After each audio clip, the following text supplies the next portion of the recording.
ആലുവയിൽ നിന്നും തമിഴ്നാട് തേനിയിലേക്ക് പുതിയതായി ബസ് സർവീസ് ആരംഭിച്ച KSRTC അന്തർ സംസ്ഥാന സർവീസ് മലയോരത്തിനും ഏറെ പ്രയോജനകരമാകുമെന്നാണ് പ്രതീക്ഷ. ആദ്യ സർവീസ് നടത്തിയെത്തിയ ബസ്സിന് രാജാക്കാട്ടിൽ വ്യാപാരികളുടെയും ഗ്രാമപഞ്ചായത്തിന്റെയും നാട്ടുകാരുടെയും നേതൃത്വത്തിൽ സ്വീകരണമൊരുക്കി.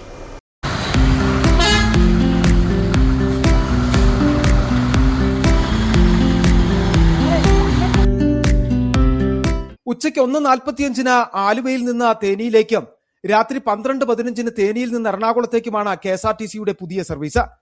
ആലുവയിൽ നിന്ന് പുറപ്പെടുന്ന ബസ് മലയോര ഗ്രാമങ്ങൾ വഴി തമിഴ്നാട്ടിലേക്ക് സർവീസ് നടത്തുന്നത് ഇടുക്കിയിലെയും തമിഴ്നാട് തേനി ജില്ലയിലെയും ആളുകൾക്ക് ഏറെ പ്രയോജനകരമാണ്. പെരുമ്പാവൂർ, കോതമംഗലം, അടിമാലി, കുഞ്ചിത്തണ്ണി, രാജാക്കാട്, രാജകുമാരി, പൂപ്പാറ, ബോഡിമെട്ട് വഴിയാണ് സർവീസ് നടത്തുന്നത്. ആദ്യ സർവീസ് നടത്തിയെത്തിയ ബസ്സിനും ജീവനക്കാർക്കും രാജാക്കാട്ടിൽ വിപുലമായ സ്വീകരണം നൽകി.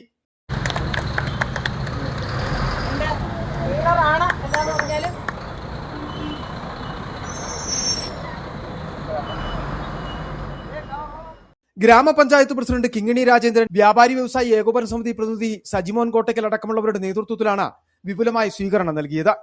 City vision, Rajakkad.